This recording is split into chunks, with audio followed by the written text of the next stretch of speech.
Muchas gracias por tu reporte, Javiera. Buenos días. Bueno, vamos a ir entonces con este panel de expertos, como les decíamos, les invitamos a hacer las preguntas a nuestro hashtag alerta. Vamos a presentar a la doctora Susan Bueno, académica de la Universidad Católica, investigadora del IMI y directora científica del estudio para Coronavac. ¿Cómo está, doctora? Buenos días. Muy buenos días. Muy buenos días, Roberto. Lo vemos en pantalla también al doctor Ignacio de la Torre, que siempre está ahí presente para conversar con nosotros, presidente del Colegio Médico de la región de Valparaíso. Bienvenidos a ambos. ¿Qué tal? Muchas gracias, Claudia, Roberto, por el espacio. Bueno, estamos viendo justamente lo que está pasando en Independencia, ahí con las tomas de muestras, ¿no?, de exámenes PCR. Efectivamente, lo bueno es que la gente se está testeando, porque además, al ser una variante que nos genera una sintomatología que no es la misma, ¿no?, que Delta, acá puede que incluso no tengamos una fiebre muy alta o que tengamos carraspera, que pensemos incluso que tenemos alergia. Entonces hay varias personas que lo pueden pasar por alto y andar por ahí contagiando. Ese es uno de los problemas que tiene, ¿no? Doctora Bueno. Sí, ese es un punto muy importante. Yo creo que justamente dadas las características de este virus, que por una parte ha ido generando nuevas variantes y dentro de las variantes se producen cambios que por una parte, como ustedes comentaban anteriormente, generan una versión de este virus que es mucho más contagiosa y que además va generando sintomatología clínica diferente y que también efectivamente se puede confundir. De hecho, hay aspectos que eran muy característicos de las primeras olas que tuvimos con las primeras variantes, ¿verdad?, de la pérdida del gusto y el olfato, que ahora se ve mucho menos y por lo tanto se parece más a un resfrío común. Por eso es sumamente importante poder testearse, porque efectivamente una persona puede desarrollar una enfermedad que es menos severa quizás, que se puede presentar como un resfrío común, pero no sabemos cómo puede reaccionar la persona que está a nuestro lado. Aquella persona que puede ser mucho más susceptible, que puede tener una inmunosupresión, una enfermedad crónica, y que puede generar una enfermedad que es mucho más severa. Oiga, por lo doctora, tanto, me llamó la atención lo que dice entonces, no necesariamente ahora con el Omicron podemos perder el gusto y el olfato, o sea, no necesariamente me quedo tranquilo, pero digo, todavía no tengo olfato, no, o sea, puede ser que esté contagiado y siga teniendo olfato ahora, ¿no? Es buen dato ese. correcto, muchas personas pueden pensar de que, bueno, no tengo el síntoma característico Claro. que tenía, que todos nos han informado, y muchas personas que se contagiaron anteriormente tenían, y por lo tanto no creo que sea coronavirus, no creo que sea COVID, ¿verdad? Pero dado que cada persona puede desarrollar una sintomatología que es muy distinta, y justamente tampoco está muy establecido de que solamente los adultos mayores van a generar una enfermedad severa o que los niños, por ejemplo, no van a enfermarse. Esto es muy variable de persona a persona y justamente también cuando van apareciendo nuevas variantes, la sintomatología y la severidad de la enfermedad puede ir variando. Por lo tanto, siempre es muy importante mantenerse en el lado seguro y frente a cualquier síntoma que sea sugestivo, que sea fiebre, tos, dolor de garganta, es importante testearse justamente para protegerse uno mismo, para aislarse, claro, pero también para proteger a otras personas que pueden ser mucho más susceptibles. Básicamente no bajar la guardia, porque claro, antes si perdíamos el olfato o el gusto, inmediatamente sabíamos que teníamos COVID, porque es un síntoma más inusual. Pero ahora podemos tener simplemente secreción nasal, o nos puede picar la garganta, o tener un poquito de tos, inmediatamente, que en el fondo eso es lo que dicen los expertos, ¿no, doctor de la Torre? Si es que tenemos esos síntomas, ¿no?, un poco de secreción nasal, incluso estornudos, asumir que es COVID hasta que un PCR demuestre lo contrario, y no al revés. Exactamente, insistir que hoy día, por ejemplo, la fiebre no afecta a más del 30% de los pacientes que están contagiados con Omicron, de acuerdo a las cifras que está presentando el mismo Ministerio de Salud.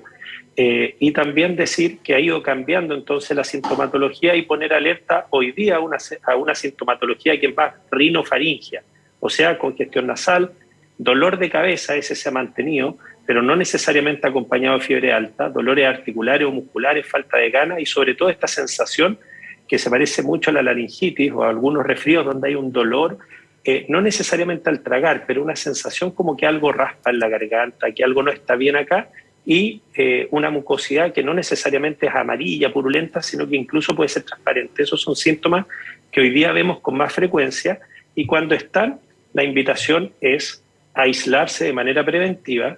Si puede usted con esos síntomas hacerse un test de antígeno, usted mismo, alguien de su familia, alguien que viva con usted, testearse para evitar congestionar los servicios de urgencia que están hoy día altamente demandados. ¿Doctor? Y que si usted no está realmente comprometido, no sería tan buena idea ir para allá. Que ahí está el tema, porque la idea es que obviamente no vayamos a un centro de salud que está muy congestionado, porque si es que no estamos infectados, igual nos podemos infectar o podemos infectar al resto. Pero por otro lado, tampoco todos los empleadores van a tener la flexibilidad de decir, ¿crees que tienes COVID? ¿Estás resfriado? Ok, quédate en tu casa, mejoras una cuarentena preventiva. Nosotros necesitamos testearnos para poder tener el certificado médico, para poder hacer la cuarentena, para poder comprobar que estamos enfermos y por ende aislarnos, ¿no? Entonces, por eso es complejo y por eso también se genera esta mayor demanda de test. Eso ha sido un problema en este momento de la pandemia, porque hasta hace un par de semanas atrás, cuando tú tenías un caso positivo y te indicaban como contacto estrecho, la autoridad sanitaria a través de las seremías emitía una licencia de aislamiento para ti. El problema es que esa situación cambió y en la actualidad cada persona debe gestionar la forma de aislarse. Y como tú muy bien dices, Claudia, y probablemente Roberto también ha recibido información a través de las redes sociales, y muchos de quienes nos están escuchando hoy día nos pueden compartir la misma experiencia. Si alguno de nosotros sale positivo y puede hablar con su empleador o puede gestionar su trabajo y quedarse aislado, incluso sin una licencia, esa es la realidad de muy poquitos chilenos. La mayoría de los chilenos, si no tienen licencia, tienen que presentarse a trabajar o pedir días de vacaciones. Y traspasar esa responsabilidad al paciente, en este caso al ciudadano, creo que es un problema si no le entregas los espacios para conseguir de forma expedita la licencia, porque finalmente lo que está ocurriendo es que esta persona con síntomas trata de sacar hora en uno de estos dispositivos, como el que tú muestras en Independencia, llega temprano, ya están los 100 números agotados, no tiene cómo testearse ahí, se va a un CEFAM, pasa una situación similar, se va a un centro privado, le dan hora para 3, 4 días más, cuando ya el test no tiene ningún sentido, y va a terminar yendo en urgencia, principalmente no porque esté enfermo de una gravedad que amerite una atención de urgencia, y ese es el problema, sino que termina yendo a urgencia porque necesita que alguien escuche su padecimiento, su problema y le dé una licencia. Claro. Y eso es un problema logístico grave que tiene a las urgencias del país, públicas y privadas, y a los SAPU en una condición de estrés, con muchas personas consultando para esto, muchas de las cuales no logran ser atendidos, esperan más de 5 o 6 horas y no logran atención médica porque hay una altísima demanda de consulta. Bueno, y justamente hay una consulta para ustedes que nos llega a través de Twitter con el hashtag alerta. Es Sofía Saavedra que dice, ¿qué es mejor, el test de antígeno o el PCR? Sobre todo ahora que sabemos, por ejemplo, que nos podemos hacer nuestros hisopados comprando estos kits en las farmacias. ¿Es realmente seguro? ¿Qué porcentaje de fiabilidad tiene? Parte de la pregunta que nos hace Sofía. Bueno, no sé cuál de los dos quiere contestar primero, la doctora Bueno por ahí. Sí, por supuesto. Bueno, justamente tanto el PCR como los test de antígenos son test que han sido validados y que efectivamente tienen una muy buena sensibilidad, pero específicamente el test de antígeno tiene un mejor funcionamiento cuando se producen casos sintomáticos. Es decir, la persona que está con síntomas y que tiene una replicación que se denomina activa del virus y por lo tanto se están generando estos síntomas, tiene un mejor desarrollo o una mejor respuesta el test de antígeno en estos casos. Para casos, por ejemplo, que son asintomáticos o para poder detectar una enfermedad o la presencia del microorganismo cuando estamos en ausencia de síntomas, claramente la prueba de PCR es mucho mejor y eso es uno de los test que se hacen justamente cuando se requiere el test de PCR para saber si uno está contagiado en ausencia, por ejemplo, de síntomas, pero en el caso de una enfermedad sintomática, ambos test van a funcionar muy bien. Oiga, doctora, bueno, hay una discusión en Chile y en el mundo, esto también quiero conversarlo con el doctor de la Torre, ya lo habíamos conversado en el Mucho Gusto en la semana, que es realmente cómo seguimos enfrentando esta situación de emergencia. Si es como una endemia, todos nos vamos a contagiar, qué sé yo, y soltar algunas medidas, como por ejemplo está ocurriendo ahora en Europa, donde en España y en Francia, por ejemplo, ya no es obligatorio el uso de mascarilla en la vía pública, si en los lugares cerrados. Noruega ya sacó todas las restricciones. Son países desarrollados, ricos, que pueden darse el lujo de tomar estas medidas, nosotros no. ¿Cómo ven ustedes esto, esta discusión que hay en este momento, de cómo seguir con esto? Doctora Bueno. Es una pregunta... O doctor. Quisiera tener la visión de ambos, doctora Bueno y después del doctor de la Torre.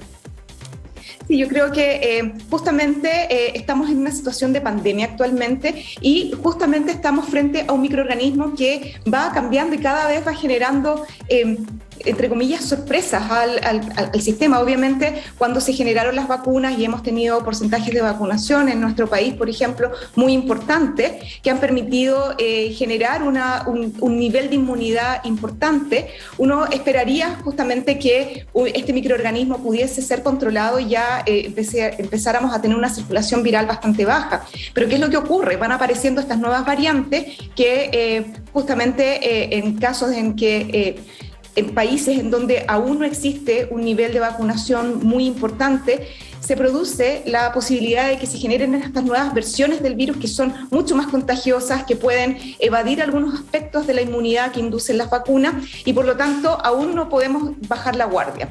Perfecto. Y de hecho, como muy bien dice Roberto, estamos hablando de países que quizás sus sistemas de salud son más fuertes.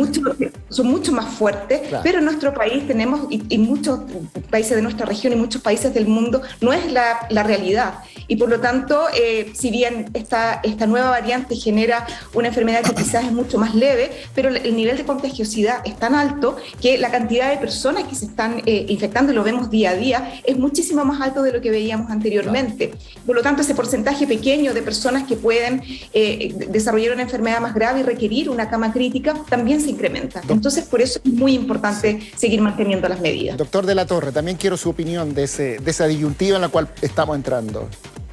Mira, lo que pasa es que primero hay que aclarar que a nadie le conviene una alta cifra de contagios en un país o en el mundo. Muchos contagios significan darle la oportunidad al virus de ir generando variaciones y esas variaciones, si llegan a tener una mayor capacidad de contagio o una mayor gravedad de la enfermedad, pueden generar variaciones que luego son reconocidas por la OMS y que pueden dar lugar a formas más graves o más contagiosas de la enfermedad. Entonces, la estrategia, permitir que mucha gente se contagie, es una mala estrategia. Dicho eso, tenemos que copiar lo bueno de los países desarrollados, pero no nos podemos creer exactamente iguales que Dinamarca, por ejemplo, que es un país que está testeando 7 a 8 veces más que nosotros, donde los ciudadanos van en bicicleta a sus lugares de trabajo, donde no van en un transporte público hacinados o aglomerados, donde el nivel de vulnerabilidad de la población, por ejemplo, carencia de agua potable, alcantarillado, aislamiento térmico o vivir en zonas de sacrificio de alta contaminación, son situaciones que no ocurren, con un nivel educacional más alto, con un nivel remuneracional más alto, con un estándar de vida mejor y, por supuesto, con una red de salud con más camas por habitantes, con más médicos, más enfermeras, más paramédicos, más capacidad de testear, más capacidad de tratar. Entonces, estos países que además nos anteceden en esta ola del Omicron, pueden tomar ciertas decisiones porque van logrando cierto estado de bienestar en su población. Pero no nos podemos olvidar que en Chile las hospitalizaciones crecieron muchísimo la última semana, más de un 22% aumento de hospitalización en UCI, y los fallecidos ya han aumentado de forma considerable. De hecho, se estima que esta semana vamos a estar pasando los 200 fallecidos. Entonces, estamos en una cifra que está demostrando, primero, que no es gratuito para nadie y no es sencillo para la sociedad y la red de salud atender una pandemia con 35.000 o 40.000 casos diarios. Eso no es simple. Y por lo tanto, la estrategia para nosotros, al menos con nuestras limitaciones y nuestra realidad, no puede ser permitir que el virus produzca contagios libremente y ver hasta qué punto somos capaces de soportar la hospitalización. Perfecto, doctor. Nos queda claro la visión que tienen ustedes. Hay más preguntas en nuestro hashtag alerta. Nos escribe Cristian Cantillana. Buenos días, nos dice Cristian. Hola, Cristian. Consulta: ¿cuánto dura el COVID en superficies? Dice, después de mi cuarentena, ¿cuántos días me tengo que quedar en casa? Dos preguntas que nos hace aquí Cristian. ¿A cuántos días ya no queda nada en casa? Ya, perfecto. Ahí lo entendí. Me voy a complicar la redacción. Una, entonces, es cuánto dura el COVID en superficie y, al parecer, entonces, si alguien tuvo COVID y está en una casa, ¿cuánto puede quedar el bicho dando vueltas en la casa? Doctora.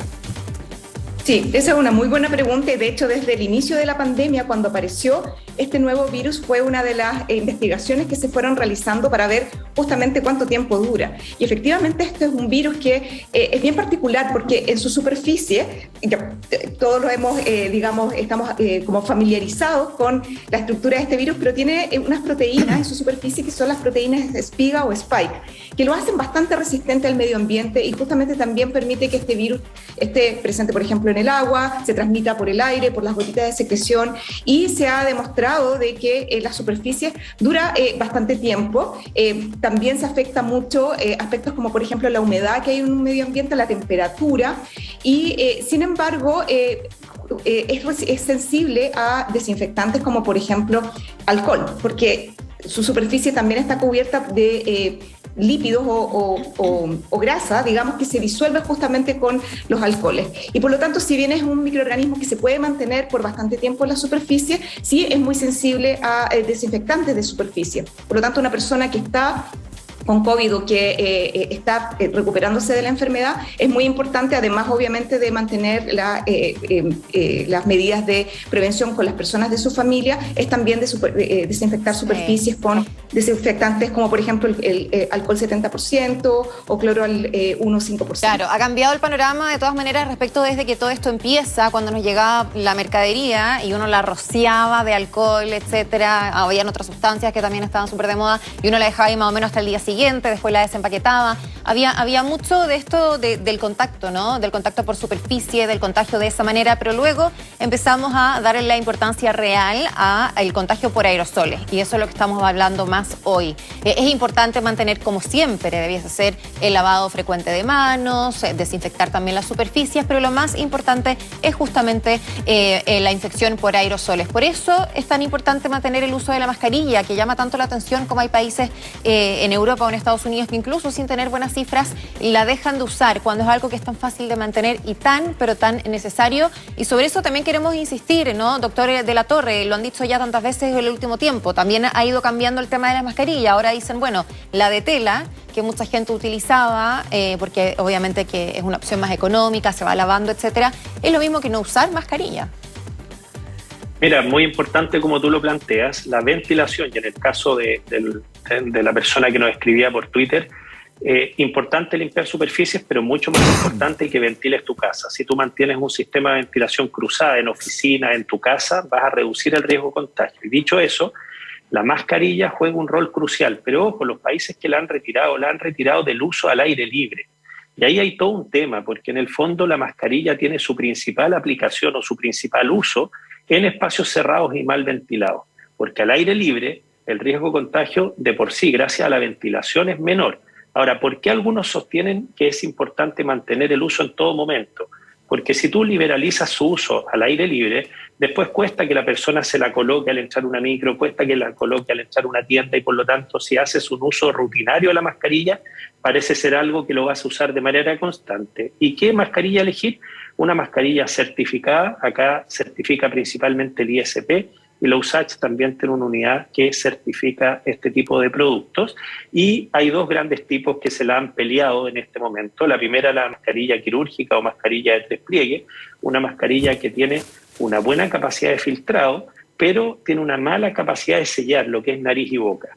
Por lo tanto, cuando ya hablamos de una mascarilla que ojalá tenga la menor filtración posible, que no se te escape aire que pueda tener el virus o que no entre virus al respirar, lo ideal es que use una mascarilla de mayor capacidad de fijación y de mayor capacidad de filtrado, y ahí están las KN95 o las N95, como la que tiene usted ahora. Son como la que yo tengo, que es una KN95 y que tiene una mejor capacidad siempre y cuando la tengamos sellando principalmente nariz y boca. Es el tema, y por supuesto bien también, hay que si no, nada. Hay que apretarle en la naricita la K95.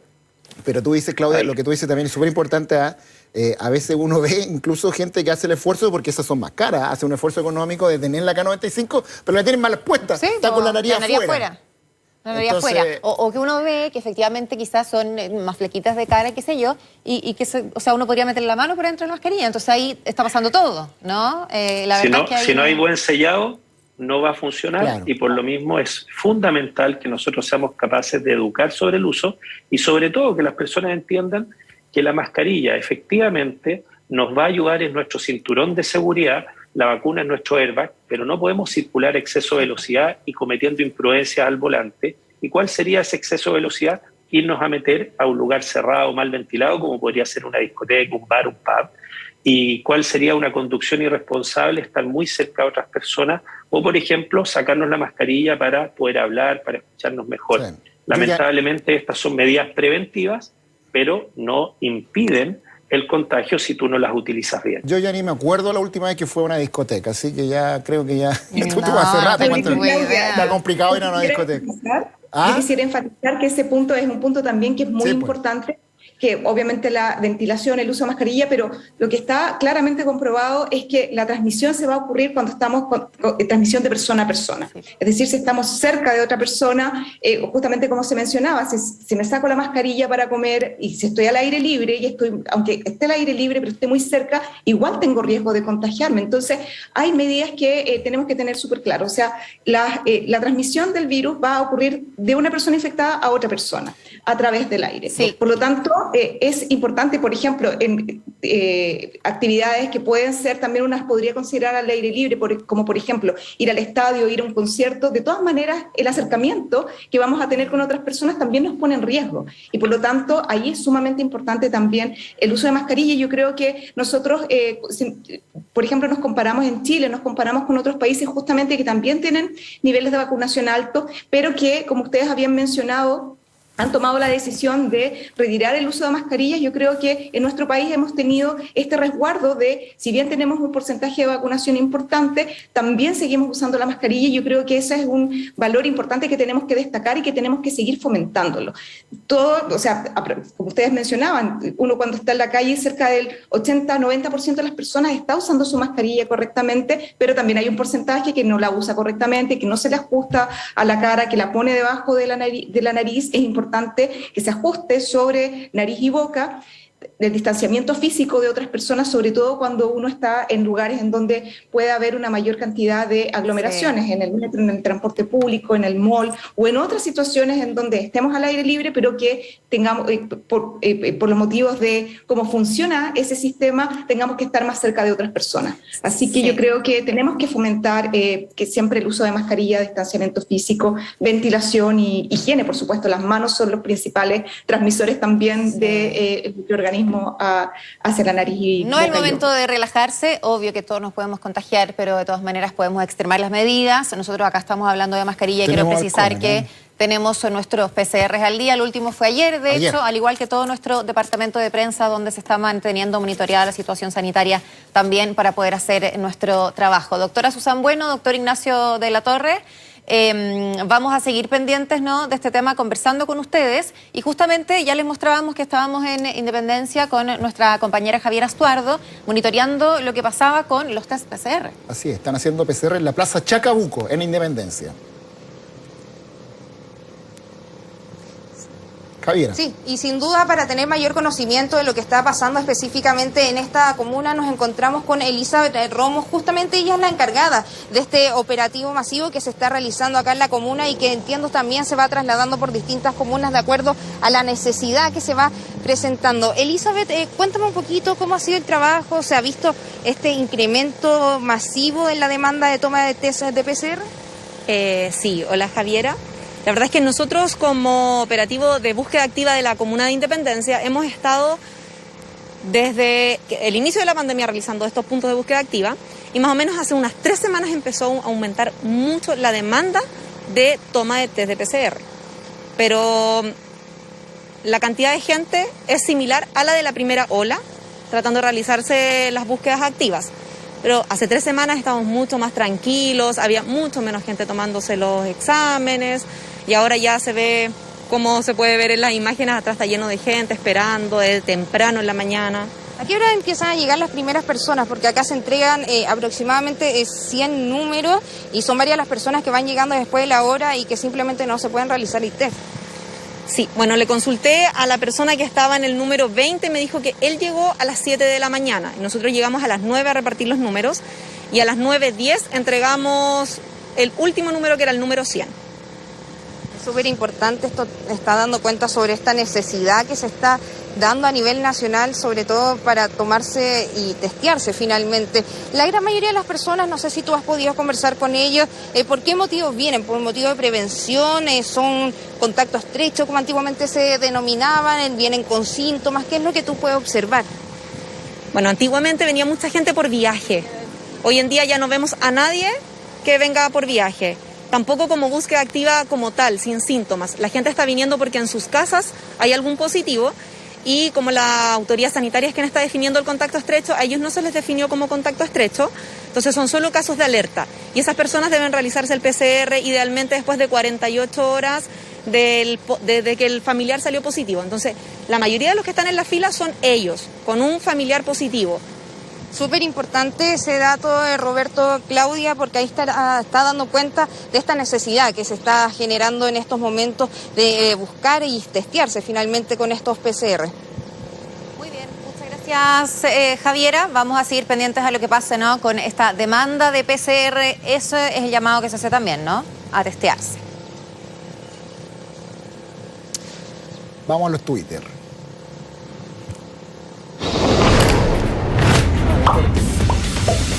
Lo decía Roberto, vamos a los Twitter. Tenemos el tweet, el hashtag Mega Noticias Alerta, el hashtag Alerta, recuerden. Leonardo Vázquez hace una súper buena pregunta. Dice, si estoy positivo en un antígeno y luego, para obviamente chequearlo, corroborarlo, poder entregar la información oficial a la Seremi, se hace un PCR y ahí sale negativo el PCR, ¿tiene que hacer la cuarentena igual? Se lo vamos a preguntar al doctor Latorre, que nos acompaña.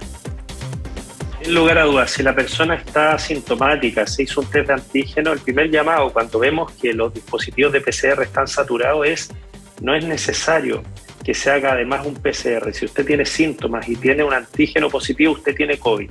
Tiene que aislarse preventivamente por 7 días y si en caso que sus síntomas se agraven o aparezca dificultad respiratoria o síntomas de compromiso general, en esa condición debe ir a urgencia.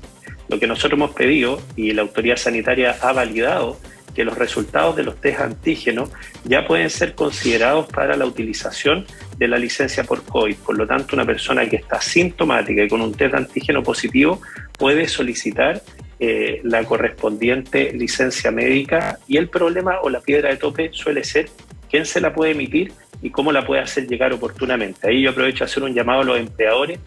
Los países se desarrollan en base a la confianza. Por lo tanto, nosotros en plena pandemia mostremos nuestro humanismo, mostremos nuestra generosidad. Quienes son jefes, créanle a sus empleados. Yo pienso siempre en la buena voluntad de las personas.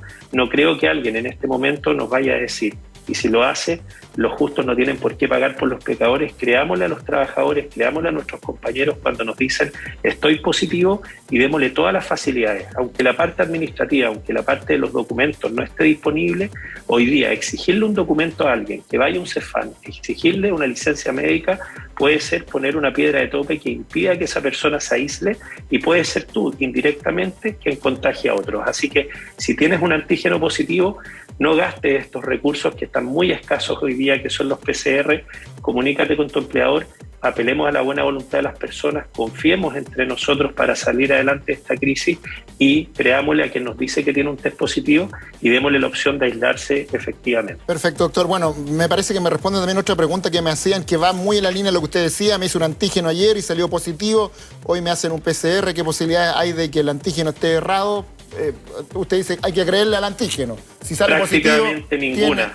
Una persona sintomática que se hace un antígeno y está positivo, tiene COVID. No hay un escenario en el que la persona pueda tener los síntomas, tiña el antígeno y no tenga la enfermedad. Ya, perfecto. Doctor Latorre, entendemos que tiene que hacer más de sus actividades profesionales esta mañana, así que lo despedimos. Muchas gracias por la gentileza de siempre de conversar con nosotros y dar, por supuesto, su mirada técnica de médico, científica respecto de esta enfermedad. Muchas gracias, doctor Latorre. Le mandamos un abrazo. Gracias a ustedes también y gracias por estar resolviendo las dudas de las personas, porque curiosamente cuando estas mismas preguntas las están haciendo llegar a la autoridad sanitaria, muchos de ellos rebotan porque no hay gente respondiendo. Así que esta labor está muy buena, sigan haciéndola por las redes y cuenten con nosotros para asistirlos en las respuestas. Muchas gracias, doctor Latorre. Gracias, Nos quedamos con la doctora Susan Bueno, que va a seguir, ¿no? Comentando con nosotros este tema que decíamos que es tan importante no bajar los brazos justo ahora, ¿no? Íbamos tan bien, bueno, obviamente escapa de nuestras manos lo que vaya pasando con las variantes, pero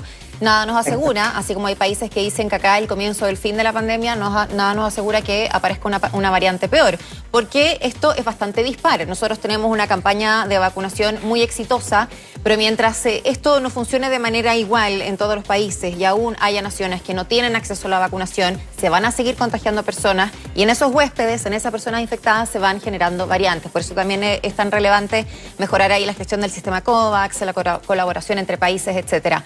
Ahora, esta variante que sabemos es súper contagiosa, está claro ahí con las cifras que tenemos en nuestro país todos los días. ¿Cómo se va incubando el virus? Porque también estamos haciendo tiempos de cuarentena que son distintos.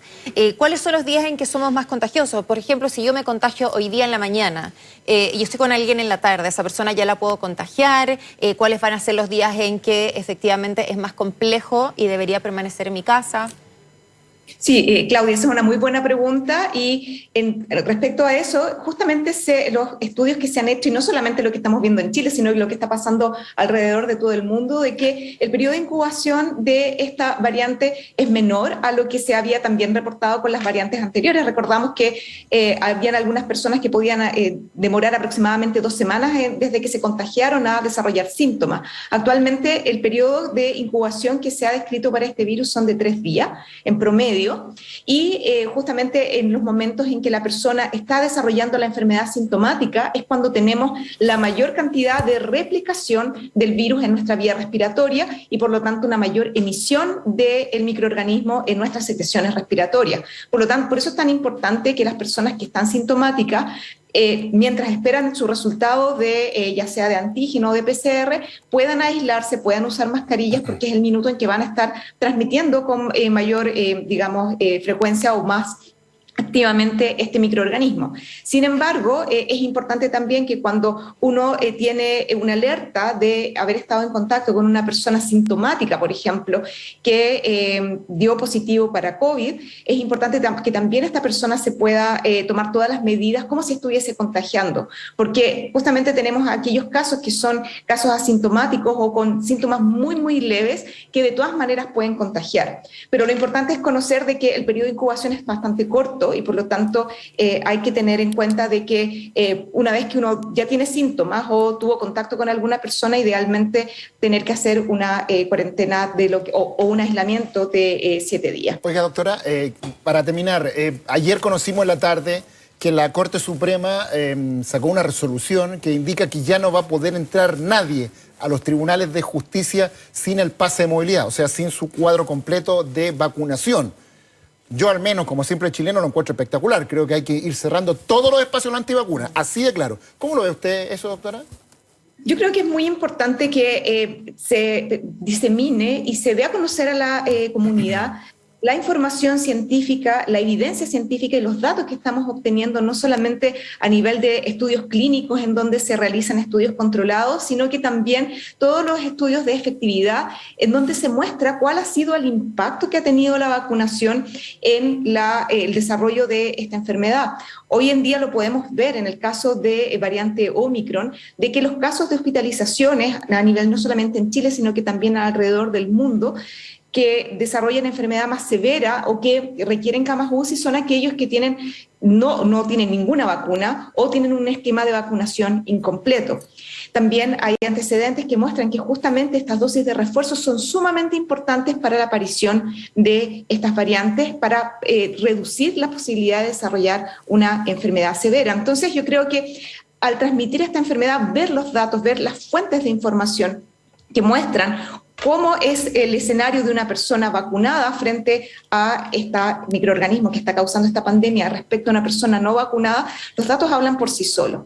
Entonces, claramente, sí, existen personas que por supuesto tienen dudas que son muy legítimas frente a una enfermedad nueva, frente a vacunas que se han desarrollado en un tiempo récord, hablándolo históricamente, pero que se han realizado con una rigurosidad y con una supervisión sumamente importante en términos de su funcionamiento y también de su seguridad.